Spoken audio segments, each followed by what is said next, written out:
네, 지금부터 추세선의 이해, 인문에 대해서 공부하도록 하겠습니다. 전 시간에 우리는 두 개의 커다란 카테고리에 대해서 배웠습니다. 하나는 캔들이고요. 또 하나는 이동평균선이었습니다. 캔들은 뭡니까? 그 당일의 주가의 흐름을 나타내는 것입니다. 그렇죠?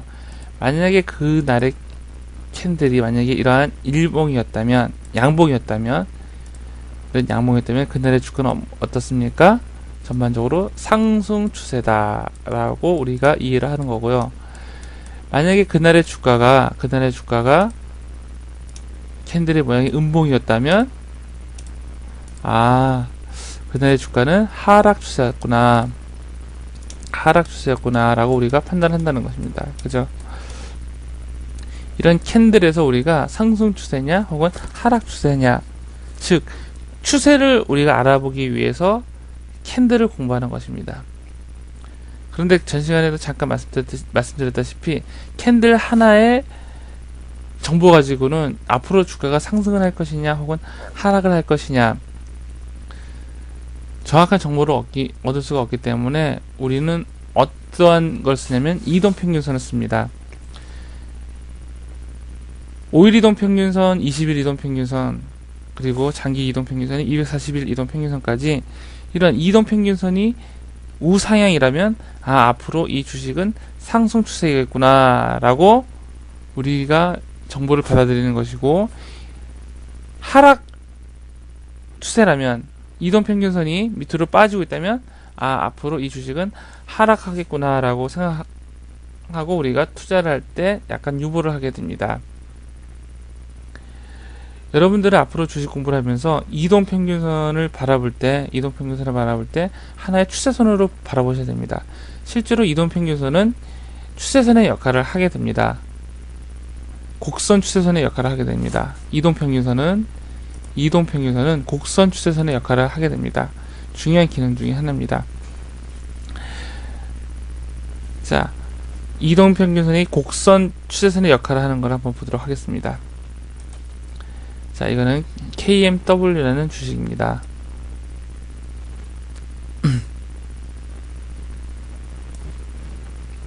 자, 보시면 이 5일 이동평균선, 현재 이 검정색 이동평균선이 5일 이동평균선입니다. 5일 이동평균선이 어떻습니까?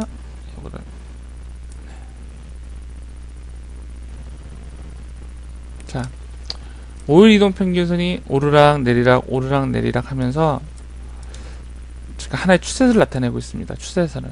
그죠?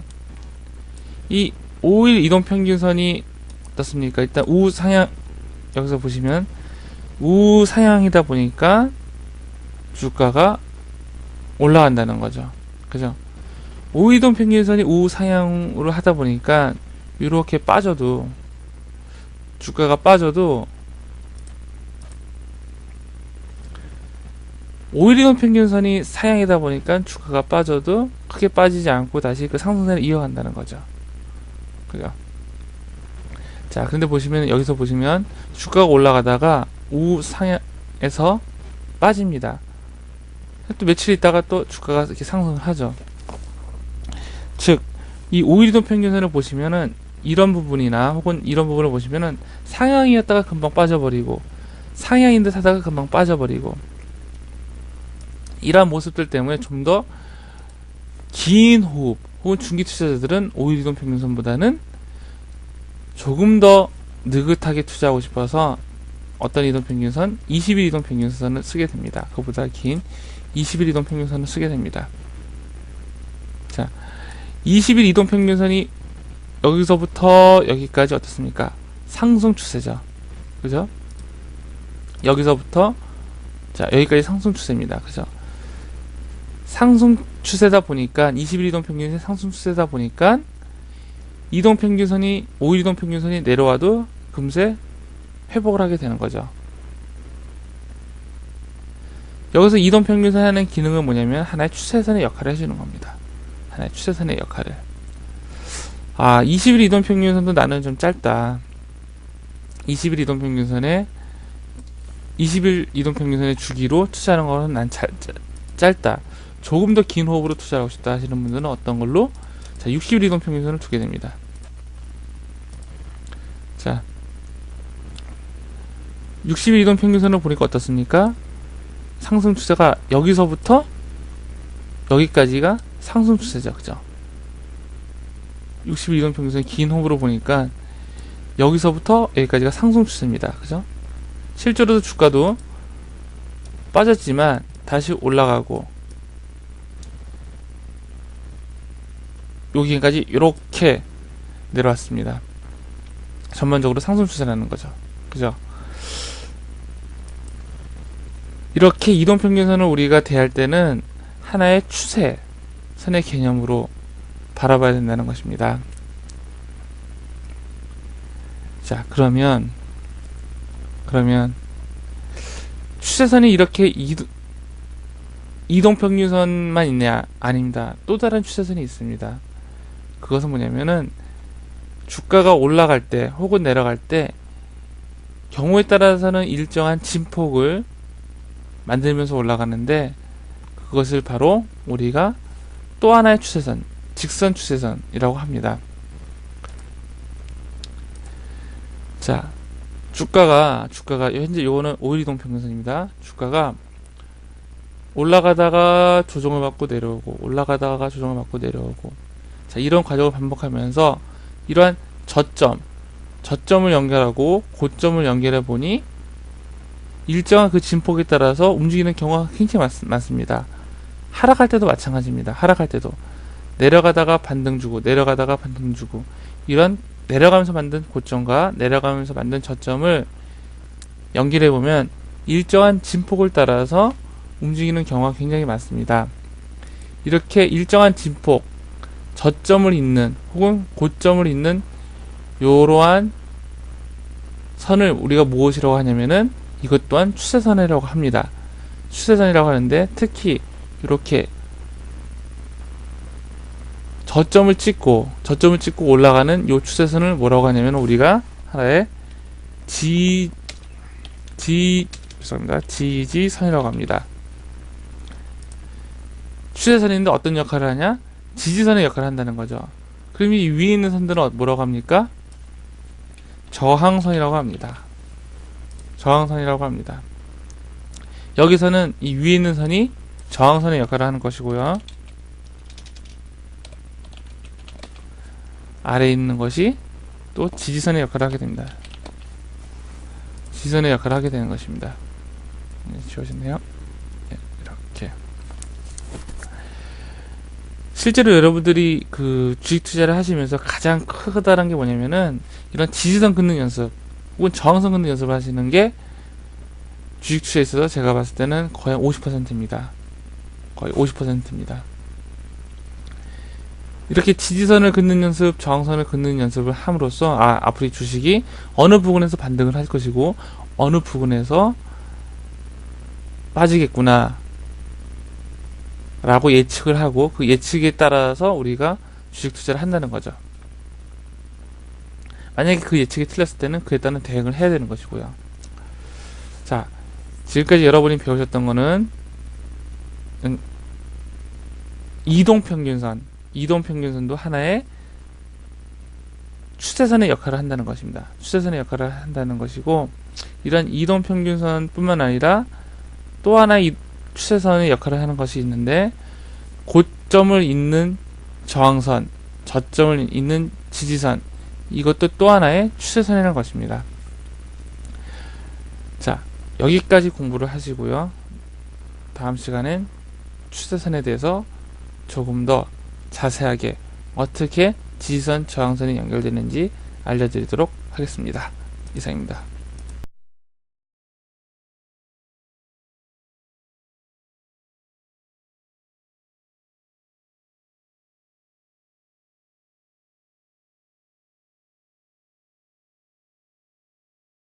지금부터 추세선이 어떻게 만들어지는지에 대해서 조금 더 자세하게 그 이론적 공부를 하도록 하겠습니다. 이 검정색선은 우리가 5일선입니다. 여러분들이 5일선으로 알아두시고 공부를 하도록 하겠습니다.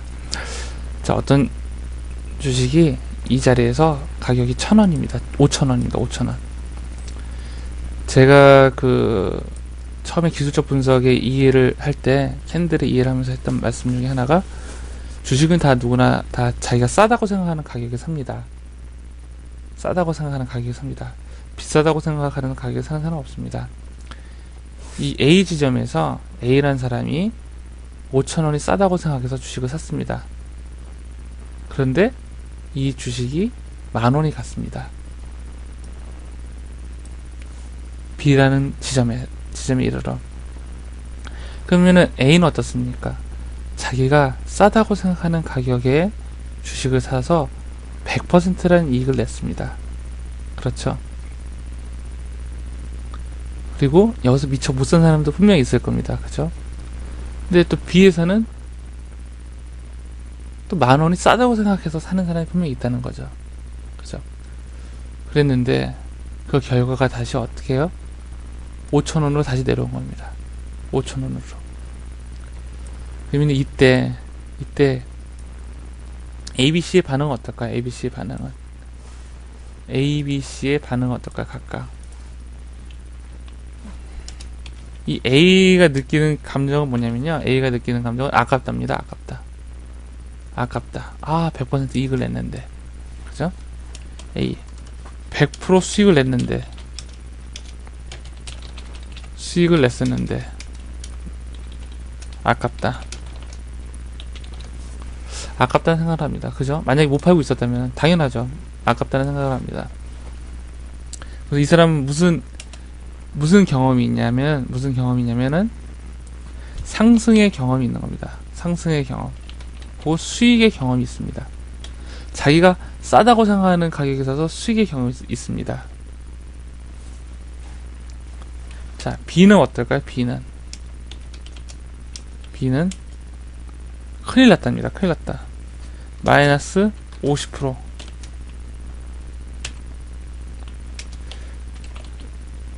큰일 났다. 이 앞으로 이 사태를 어떻게 하면 좋으냐.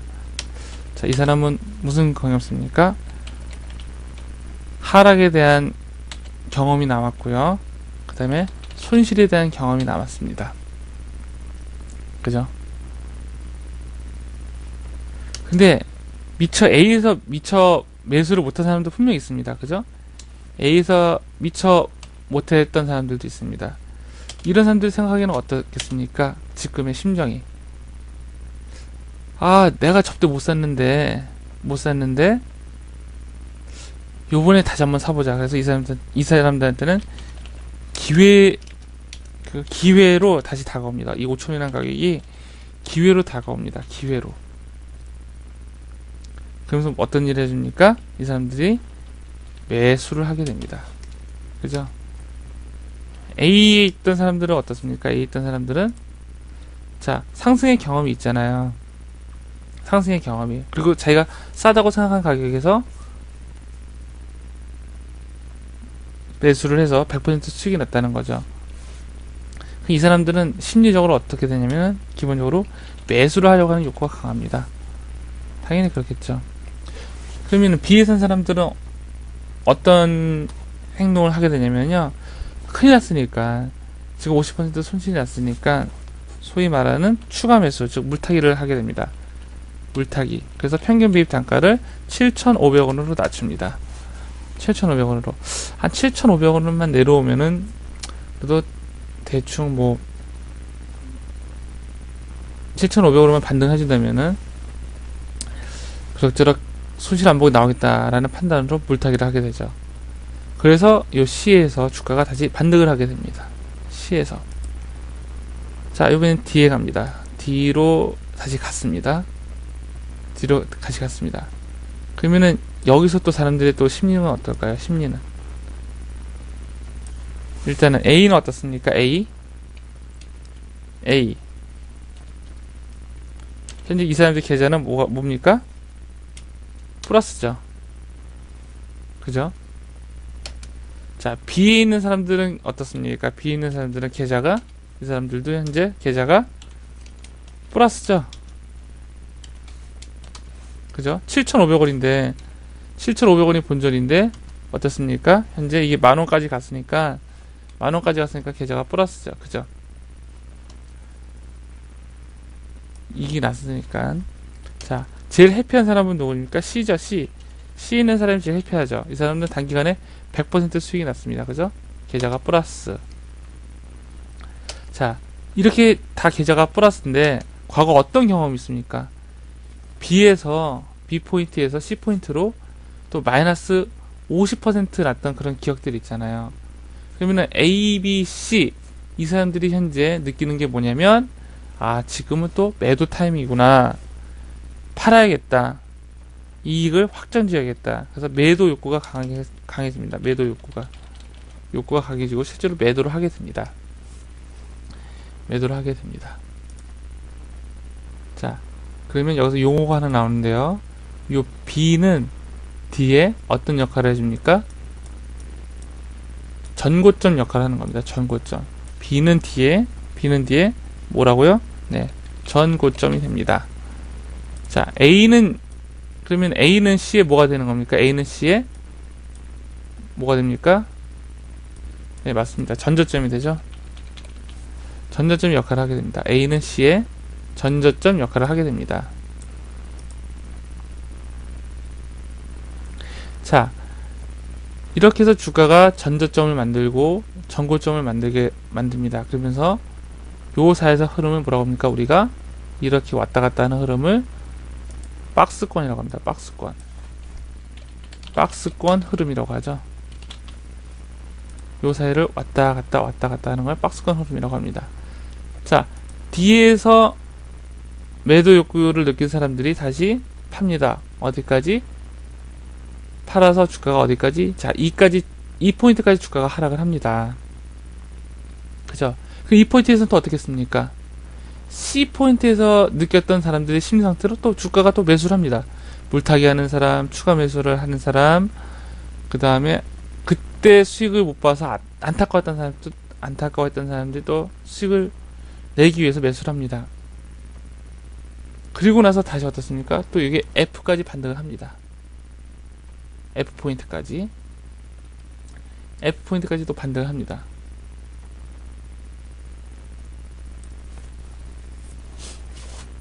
그럼 F 포인트에서는 또 어떨까요? 네, 맞습니다. 또 매도를 하겠죠. 일면 과거 두 차례나 또 거기 같은 자리에서 빠졌던 경험이 있으니까 또 매도를 하게 될 것입니다. 그런데 추세가 전환되는 G 포인트에서 변화가 일어나기 시작합니다. 이 강의는 다음 강의로 넘기겠습니다. G 포인트에서 어떤 일이 일어나는지 그거는 다음 강의에서 계속 이어나가도록 하겠습니다.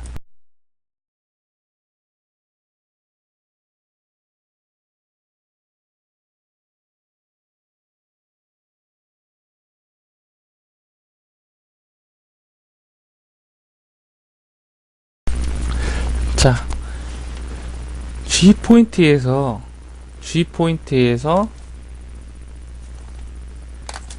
사람들의 심리는 어떨까요? 대부분 사람들이 어떻습니까? 자, 여기까지 내려와라. 여기까지 내려오면은 내가 사겠다라고 입을 이렇게 벌리고 강하게 매수를 하려고 지금 기다리고 있습니다. 이렇게 이 사람의 입모양입니다. 자, 매수를 하려고 기다리고 있는데 5,000원까지 내려오지도 않고 약 7,500원에서 반등을 한 겁니다. 7,500원에서. 그러면은 이 G에서 7,500원에서 5,000원까지 내려오지도 않고 7,000원에서 반등하는 이때 사람들의 심리는 뭘까요? 무언가 호재가 있거나, 그죠? 그리고 이제는 5,000원도 이제 너무 싸 보이는 겁니다. 5,000원은 너무 싸 보이고 5,000원도 너무 싸 보이고 5,000원도 너무 싸 보인다. 너무 싸 보인다는 거죠. 이 주식이 바뀌었습니다. 사람들의 인식이 싸 보인다. 그리고 7,500원을 사더라도 7,500원 주고더라도 수익을 낼 수 있겠다. 7,500원도 7,500도 수익을 낼 수 있다. 있다는 인식이 팽배해진 겁니다. G포인트에서 어떤 호재가 있거나 사람들의 심리가 5,000원도 너무 싸 보인다. 5,000원에 매수할 수 없을 것 같다. 7,500원에 사도 수익을 낼 수 있다. 라는 그 인식이 팽배하게 된 거죠. 팽배하게 된 겁니다. 자, G포인트에서 이렇게 반등을 하게 됩니다. 자, 그러면은 여기서 우리가 뭐가 보입니까? 뭐가 만들어집니까? 자, 소위 말하는 주식에서 말하는 쌍바닥이 나오는 겁니다. 쌍바닥. 이게 바로 쌍바닥이 생성되어지는 원리입니다. 이게 바로 쌍바닥이 만들어지는 원리입니다.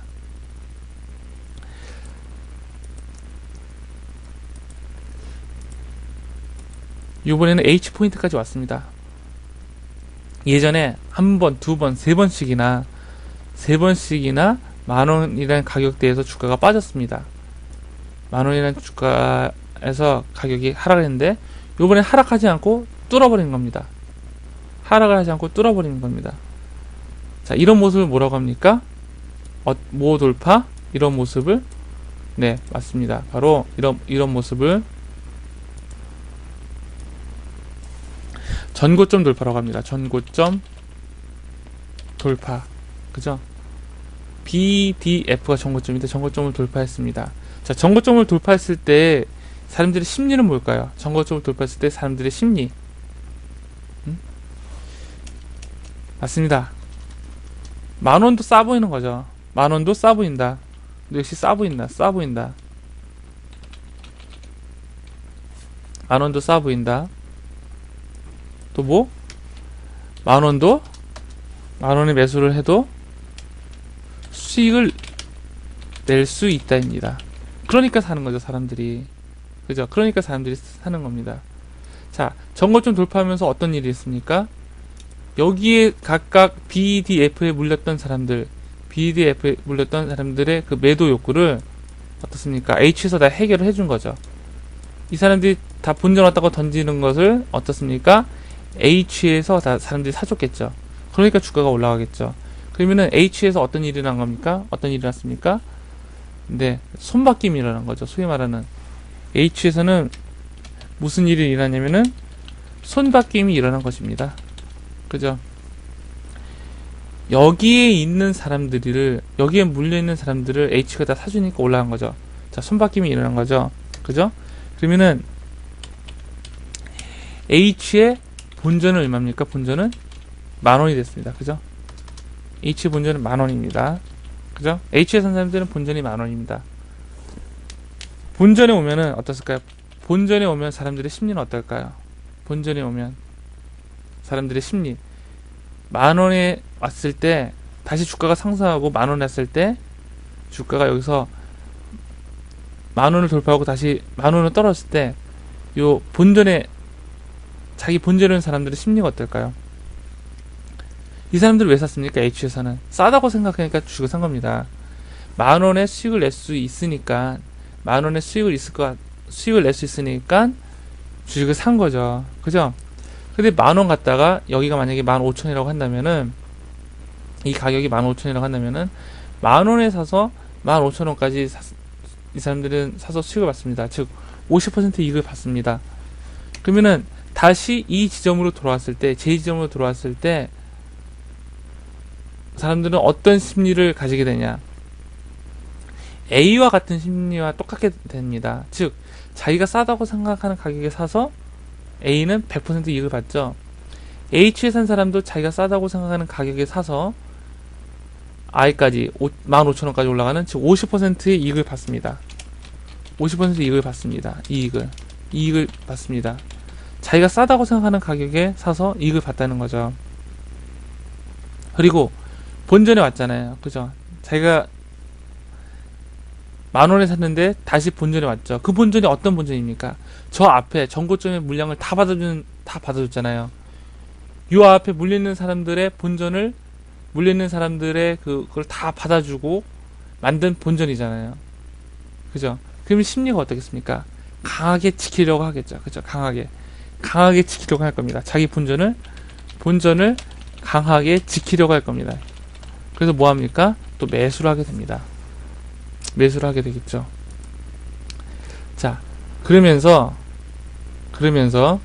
여기서 여기서 아주 중요한 변화가 일어납니다. 중요한 변화가.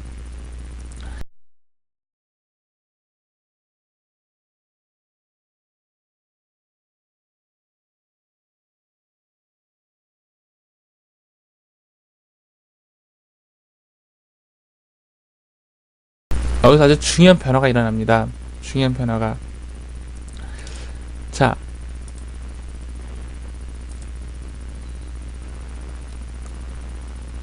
정고점을 돌파하기 전, 여기서부터 여기까지 이 라인이 했던 게 뭐냐면은, 전 시간에 배웠던 저항선의 역할을 하는 겁니다. 저항선의 역할을 한 것입니다. 이렇게 의미 있는 고점, 이 의미 있는 고점 두 개가 생성이 되면 사람들은 어떻습니까? 그 의미 있는 두 개 고점을 잇는 하나의 라인을 그어봅니다. 라인을 그어보는데, 이때 주가가 떨어지고 하면서 어떤 역할을 해주냐면, 이게 하나의 저항선 역할을 하게 해줍니다. 저항선. 이게 하는 일이 어떤 역할이라고요? 네, 저항선의 역할을 하게 됩니다. 저항선. 그러면은 반대로 요 일정한 구간에서 반등을 했죠. 의미 있는 이렇게 두 개의 저점이 만들어지면서 하나의 또 라인이 우리가 긋게 되는데, 이 라인은 어떤 역할을 해준다고요?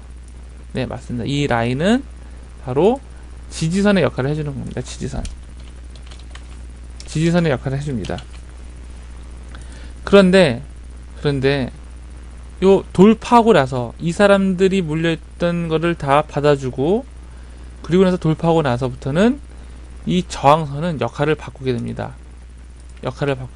무슨 선으로 바꾸냐면은, 그때서부터 이 라인은 어떤 역할을 해주냐면은 바로 네, 저항선의 역할을 하게 됩니다. 저항선. 지지선의 역할을 하게 됩니다. 지지선. 그렇죠? 지지선. 왜 지지선 역할을 하게 될까요? 이러한 이유 때문에 여기 물려있는 사람들의 매도 물량을 다 받아주고, 그렇게 해서 내가 만든 본전이고, 그리고 그렇게 해서 이익을 받다가 다시 빠지면은 자기가 들인 돈 본전 생각이 나서라도 본전을 강하게 지키려고 매수를 하게 된다는 거죠. 그죠? 어떻게 만든 만원 돌파입니까? 정고점 돌파입니까? 여기에 물려있는 사람들 다 해결해주고, 물려있는 사람들의 본전을 다 해결해주고 만든 손바뀜이잖아요. 그죠? 그러면 이 사람들은 자기가 싸다고 생각한 가격 만원에 사서 15,000원까지 이익을 내고, 그 다음에 다시 자기가 매수했던 만원까지 내려오게 된다면은 강하게 매수세가 들어오게 된다는 거죠. 그러면서 지지선의 역할로 바뀌게 됩니다. 즉 저항선은 뚫게 되면은 지지선으로 바뀌게 됩니다. 자, 여기까지 쌍바닥이 만들어지는 원리와 지지선이 생성되어지는 원리, 저항선이 생성되어지는 원리, 그리고 저항선은 뚫으면 지지선이 된다는 것까지 배웠습니다. 반대로 지지선이 뚫리면 저항선으로 바뀝니다. 계속해서 이어서 추세선의 원리 이어나가도록 하겠습니다.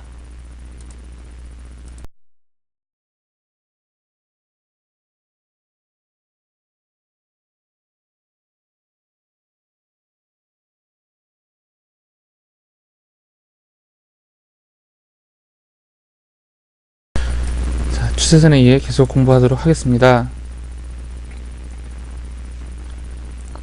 자,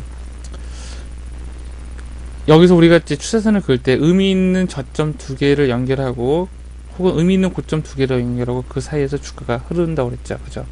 그래서 저항선과 지지선이 만들어졌습니다. 자, 쌍바닥이 만들어지면서 의미 있는 저점의 위치가 바뀌었습니다. 이렇게 위에 올라갔습니다. 자, 의미 있는 저점이 위치가 바뀌면서 지지선도 이번에는 횡보해서 수평에서 어떻습니까? 이렇게 바뀌게 됩니다. 이렇게 바뀌게 됩니다. 그러면 우리가 이제 예측을 하게 된다는 거죠.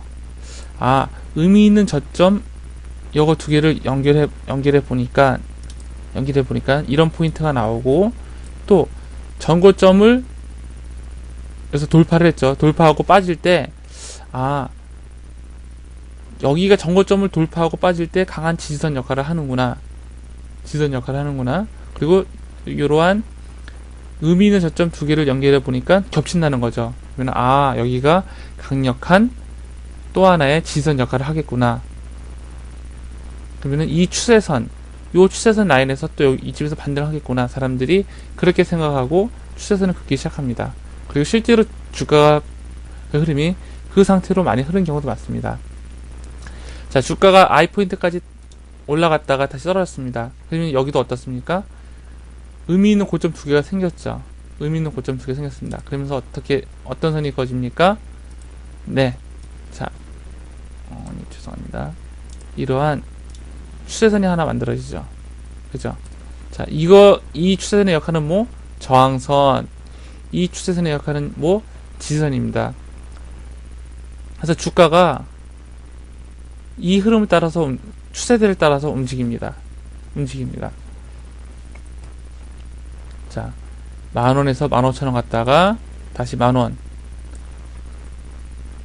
강력한 지지를 받고 주가가 그 추세대를 잇고 올라가게 됩니다.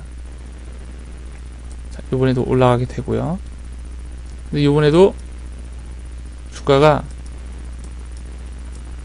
올라갈 줄 알았는데 여기까지도 못 올라가고요. 자, 여기까지도 못 올라가고 여기서 꺾이기 시작했습니다. 이 의미가 뭘까요? 이 의미가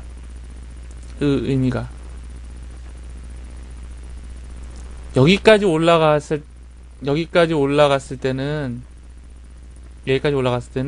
잘 올라갔어요. 흐름을 따라서, 추세선의 흐름을 따라서 잘 이렇게 올라갔는데, 갑자기 다음에 올라갈 때는 여기까지 올라갈 줄 알았는데 거기까지 올라가지도 못하고 여기서 빠졌다는 얘기는 뭐냐면요, 사람들의 심리가 바뀌었다는 겁니다. 아, 이제 너무 비싸다는 게 인식이 팽배해졌다는 거죠. 너무 비싸다. 여기서 못 팔 것 같다.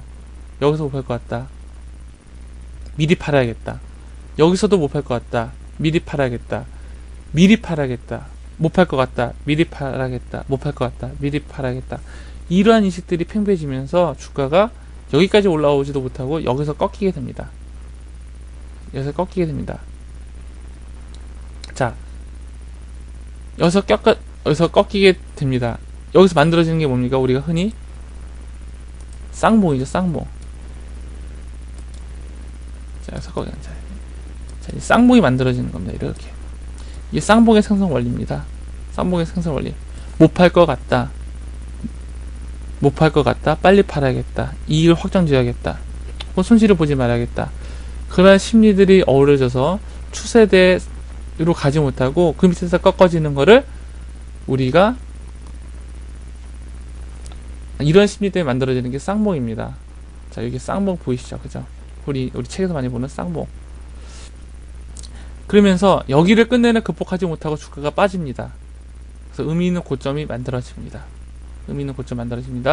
사람들은 또 줄을 긋기 시작합니다. 의미 있는 고점 두 개를 연결해서 이런 선을 연결하기 시작합니다.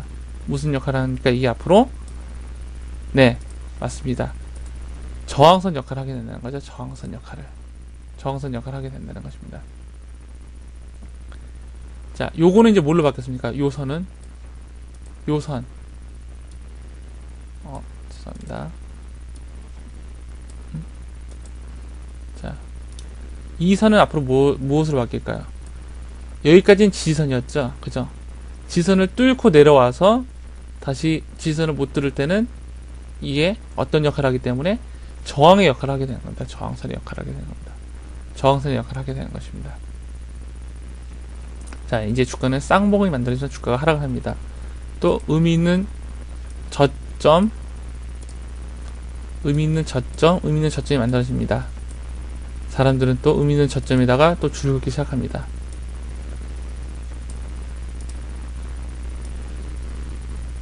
자, 지지선, 저항선의 역할을 하게 된다는 거죠. 자, 이러한 원리로 인해서 쌍바닥이 만들어지고요. 쌍봉이 만들어지고 상승 추세대가 만들어지고 하락 추세대가 만들어집니다. 이런 추세대가 만들어지는 이유는 뭐냐면 매수를 하고 싶은 욕구와 본전을 지키려는 욕구와 그 다음에 손실을 안 보려는 욕구, 이러한 심리들이 모여서 이러한 하나의 추세대를 만들게 되는 것입니다. 지금까지 이제 여러분들은 추세선이 왜 만들어지고 쌍봉이 왜 만들어지고 쌍바닥이 왜 만들어지는지, 그러면 우리가 왜 쌍봉에서 사야 되는지, 우리가 만약에 주식을 산다면 왜 쌍봉에서 사야 되는지, 여기서 왜 주식을 사야 되는지, 그 다음에 팔게 된다면은 왜 여기서 팔아야 되는지, 왜 기술적 분석 체계에서 쌍바닥에서 주식을 사라고 하고 쌍봉에서 주식을 매도를 하라고 하는지에 대한 사람들의 심리를 공부하시는 겁니다. 심리를 공부하시게 되는 겁니다. 근데 실전에 들어가게 되면은 이게 쌍바닥에서 산다는 것이 굉장히 쉽지는 않습니다. 그리고 쌍봉에서 판다는 것도 쉽지는 않고요. 하지만 방법은 분명히 있습니다. 방법은 분명히 있습니다. 후에 그 이평선 매매법이라는 강의를 들어보시면은 쌍바닥에서 살 수 있는 방법이 분명히 있고, 그다음에 쌍봉에서 팔 수 있는 방법이 분명히 있습니다. 꼭 그 참강을 하셔가지고 매매법을 익히시기 바라고요. 이제 앞으로 여러분들은 이 강의를 듣고 해야 될 게 뭐냐면은 수많은 추세선 긋는 연습을 하셔야 됩니다. 수많은 추세선 긋는 연습을 하셔야 되거든요. 그 추세선 긋는 연습을 하셔야 되는데 저와 같이 잠깐 연습을 하도록 하겠습니다. 자,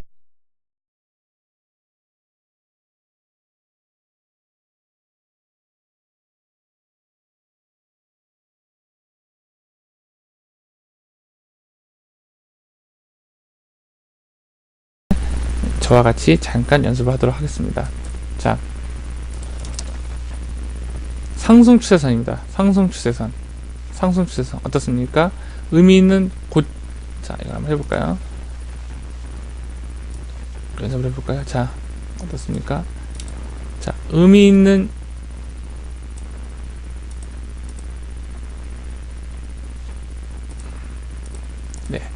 의미 있는 저점, 의미 있는 저점, 또 의미 있는 고점, 요렇게 이어지고 어떻습니까? 하나의 추세선이 만들어지고 있죠. 그죠? 추세선이 만들어지고 있죠? 자, 상승 추세선인데요. 요거는 무슨 역할을 합니까? 저항선, 자, 지선 역할을 하는 그림을 보고 계십니다. 자, 다른 그림을 볼까요? 자, GNR. 우리가 요 근래 했던 GNR도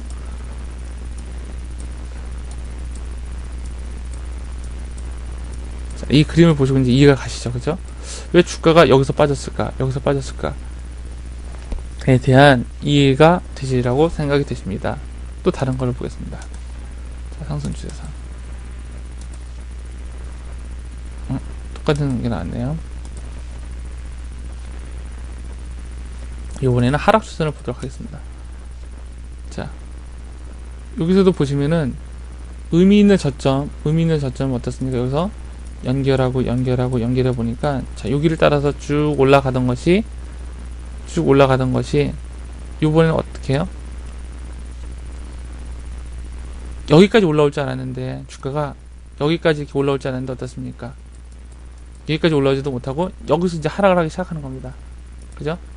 여기서 하락을 하기 시작하는 겁니다. 그래서 소위 여기서 말하는 쌍봉을 만들고, 쌍봉을 어떻게 이해를 하시냐면, 여기서는 오일선을 보면은 이렇게 쌍봉을 만들고 어떻습니까? 주가가 빠지고 있죠. 그죠? 그래서 의미 있는 저점과 저점 여기를 딛고 올라가다가 의미 있는 고점을 맞고 내려오는 이런 모습을 보여주고 있습니다. 자, 이게 하락 추세선이고요.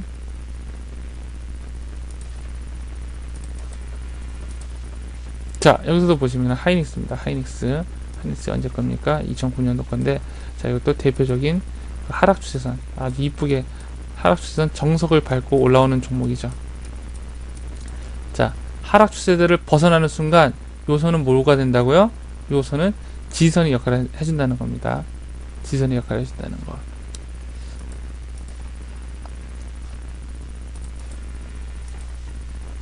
자, 현대차 의미 있는 저점을 딛고 반등을 하다가 의미 있는 고점에서 빠지는 모습입니다. 의미 있는 고점에서 여기서도. 자, 여기서 의미 있는 고점 하나 둘 만들어갖고 추세선을 딱 걷는데 돌파를 했습니다. 돌파를 했습니다. 돌파하는 순간 뭘로 바뀐다고요? 그 선은 자 지지선으로 바뀌죠. 지지선으로 바뀌면서 주가가 올라가고 있습니다.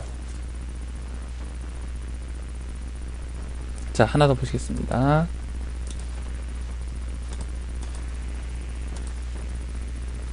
자, 여기서 똑같이 하락 추세선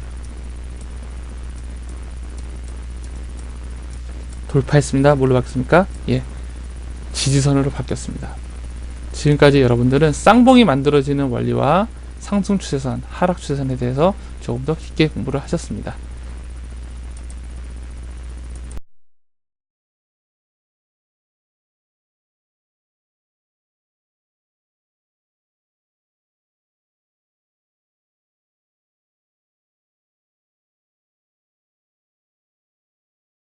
지금서부터 그 추세선의 이해에 대한 실전을 보도록 하겠습니다.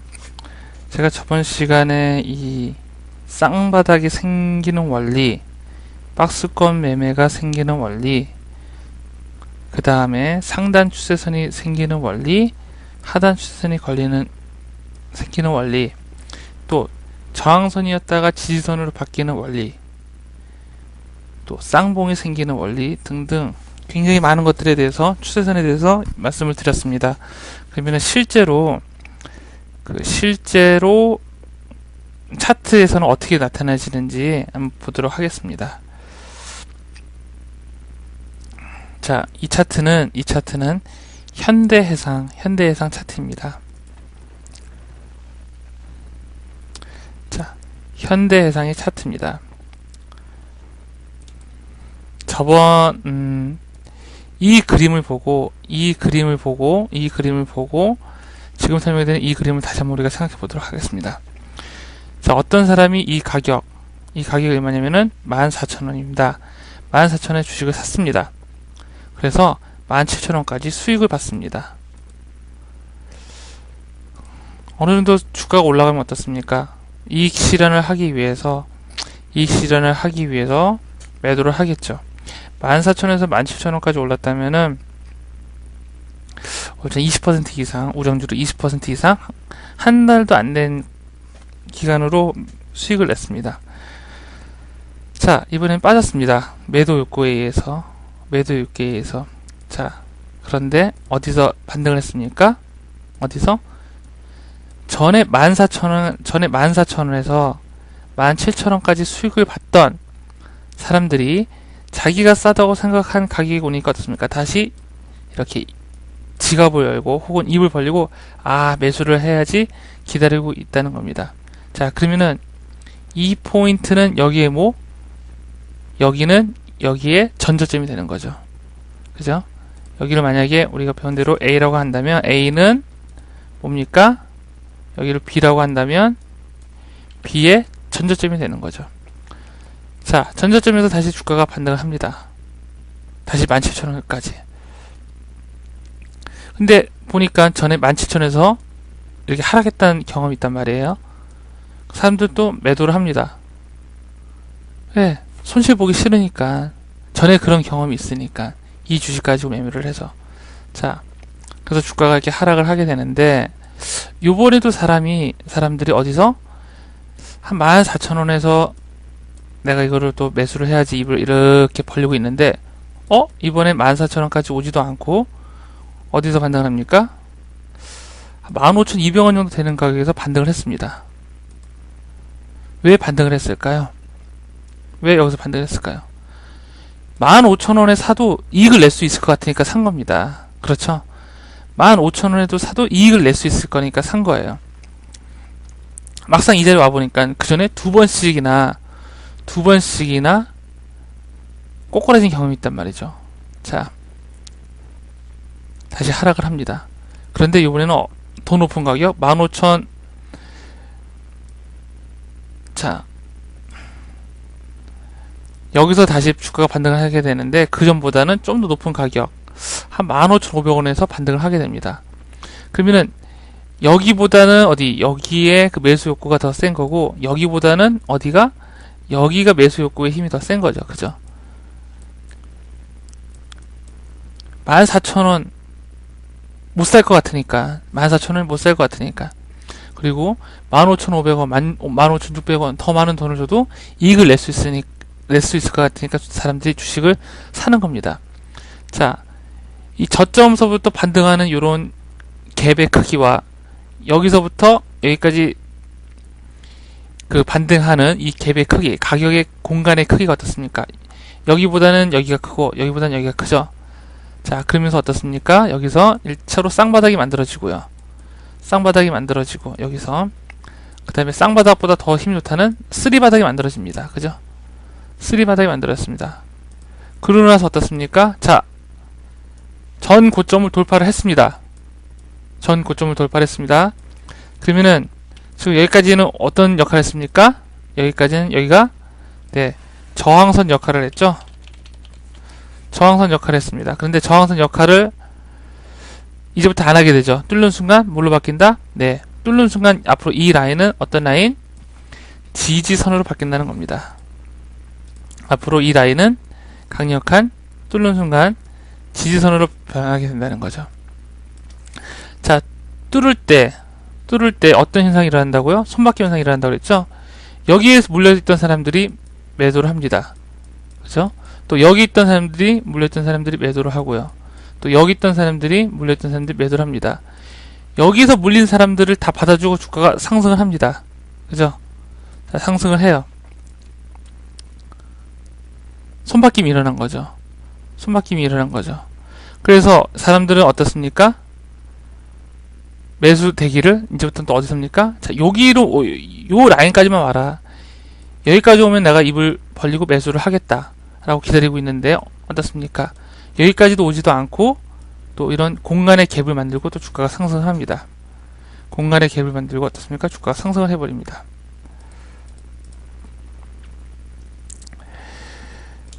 자, 그리고 나서 주가가 상승을 하고 나서 여기 보시면 의미 있는 저점 하나 만들어졌죠. 그죠? 의미 있는 저점 하나 만들어지고 여기 의미 있는 고점, 또 주가가 반등하면서 의미 있는 고점이 만들어집니다. 그러면서 어떻습니까? 이러한 하나의 또 상단 추세선이 만들어지죠. 자, 상단 추세선이 이렇게 만들어집니다. 그죠? 또 의미 있는 저점, 또 주가가 반등하면서 여기 의미 있는 저점이 또 하나 만들어집니다. 그래서 하단 추세선이 하나 만들어지는데 이 역할은 뭐? 지지선 역할을 한다고 그랬죠. 자, 여기랑 여기랑 있는 이 선을 긋고 보니까 또 그 다음에 여기서도 반등을 하게 됩니다. 여기와 여기를 의미를 있는 선을 긋다 보니까 또 그 선라인에서 주가가 하락하고 또 그 라인에 맞춰서 주가가 하락을 하고, 우리가 저번 시간에 배운 전형적인, 그죠? 전형적인 모습하고 지금 똑같이 지금 주가가 흐르고 있습니다. 그죠? 전형적인 그런 모습입니다. 자, 이번에 사람들이 이 포인트에 와서는 주가가 여기까지, 추세선이 만약에 여기까지 그어진다면은 주가가 올라가서 여기까지 칠 줄 알았는데, 여기까지 올라갈 줄 알았는데 어떻습니까? 여기까지 오지도 않고 거기서 꼬꾸라져 버렸습니다. 주가가 빠져버렸어요. 자, 여기가 주가가 여기를 빠지는 순간 이게 무슨 역할을 했다고요? 이게 이제 지지선 역할을 했잖아요. 그죠? 지지선. 이 라인은 현재 뭡니까? 지지선입니다. 지지선. 하지만 돌파하는 순간 뭘로 바뀝니까? 이거는 그 운명을 달리해서 저항선으로 바뀌죠. 저항선으로 바뀌게 됩니다. 돌파하는 순간 그 라인은 저항선의 역할을 하게 됩니다. 자, 그러면서 주가가 빠지면서 다시 상승을 하게 되는데 일단 여기서 또 재밌는 게 하나. 왜 하필이면 여기서 반등을 했을까요? 여기서 이 자리에서.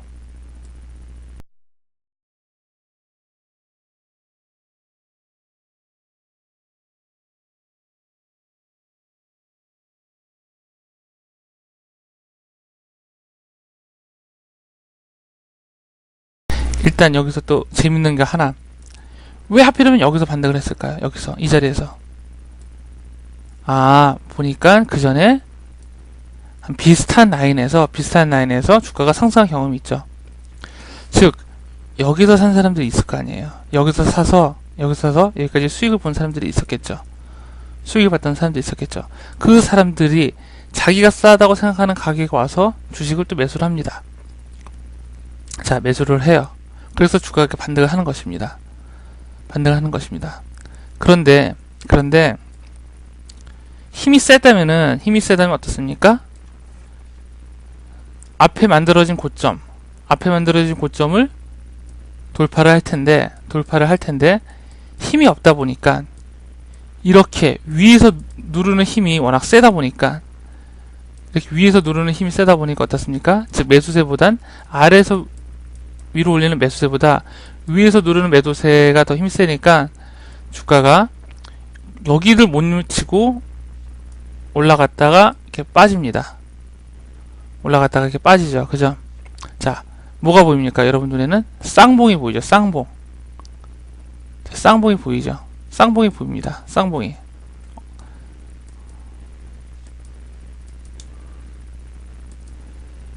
이런 쌍봉이 보입니다. 자, 보세요.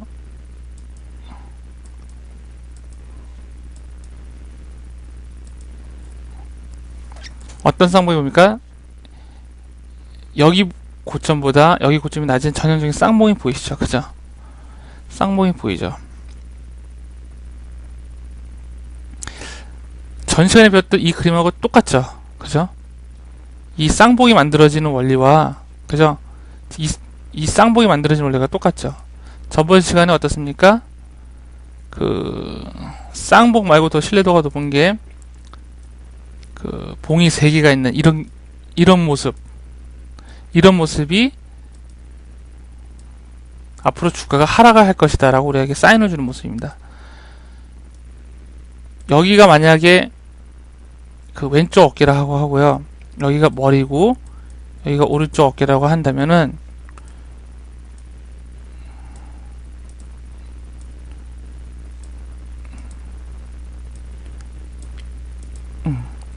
왼쪽 어깨와 오른쪽 어깨가 각각 비슷한 위치 혹은 이 왼쪽 어깨보다 오른쪽 어깨가 더 낮은, 훨씬 더 낮은 것을 위치하면서 이 주가는 앞으로 크게 하락을 할 것이라고 우리에게 정보를 줍니다. 이거를 삼봉이라고 하는데요.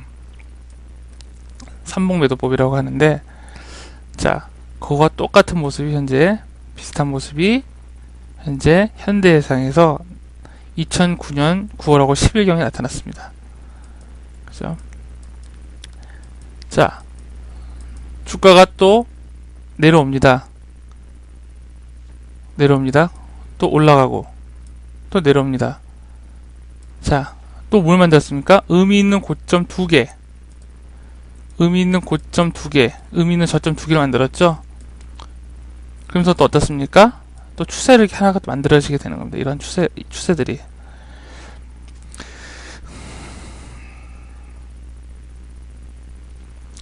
지금까지 여러분들이 배우셨던 거는, 저와 같이 공부하셨다는 거는, 주가가 상승을 준비하고 상승을 하고 하락을 하고 그 다음에 또 하락하면서 또 횡보를 하는 아주 전형적인 추세선에 대해서 공부를 한 것입니다. 이걸 좀 다른 그림을 한번 볼까요?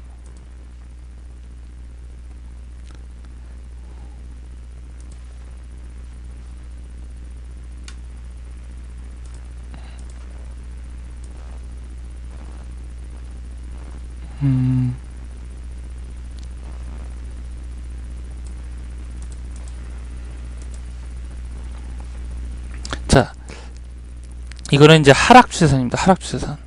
하락 추세였다가 다시 상승 추세로 옮겨지는 과정을 얘기한 것입니다.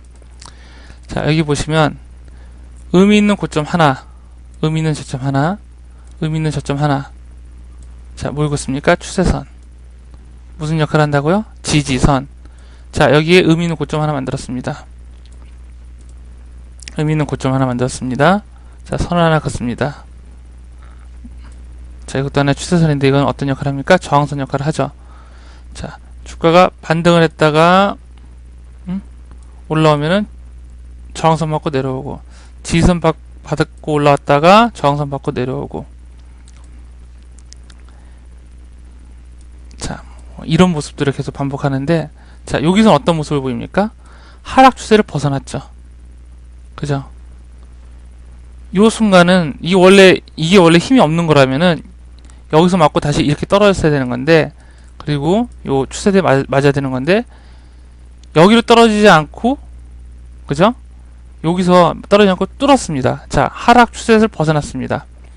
하락 추세를 벗어났고, 그 다음에 주가가 어떻습니까? 의미 있는 저점, 또 의미 있는 저점 하나 두 개를 만들었죠. 그죠? 그러면서 어떻습니까? 또 지지선이 또 하나 만들어졌습니다. 그죠? 그런데 여기서 어땠습니까? 그 의미 있는 지지선, 그 가격까지 반등하지 않고 올라가죠. 그죠? 근데 의미 있는 고점, 여기와 여기를 잇는, 그죠? 여기와 여기를 잇는 이런 의미 있는 고점 맞고 다시 떨어지는데, 이번에는 더 센 매수 강도로 인해서 여기까지 내려오지도 않고 주가가 급등하게 됩니다. 자, 여기는 뭐요? 전고점 돌파. 어떤 현상이 일어난다고요? 요 앞에 물려있던 사람들이 던지는 것들을 다 받아주고 올라가니까 손바뀜이 일어난다 라고 제가 말씀을 드렸습니다. 그러면 여기서 아주 중요한 정보를 하나 알려드릴 텐데요. 이 전고점 돌파할 때 거래량이 터지는 경우가 있고 안 터지는 경우가 있습니다. 거래량이 터지는 경우가 있고 안 터지는 경우가 있는데, 터지든 안 터지든 두 개 다 전고점 돌파는 어쨌든 좋은 모습입니다. 그런데 거래량이 터진 것보다는 안 터진 게 더 좋습니다. 그 이유는 그 거래량 분석법 중급편에서 제가 다시 한 번 더 자세히 말씀드리도록 하겠습니다. 지금은 여기까지만 알아두시기 바랍니다. 자, 여기까지가 추세선의 이해, 실제 차트를 보고 분석하는 방법에 대해서 공부를 하셨습니다.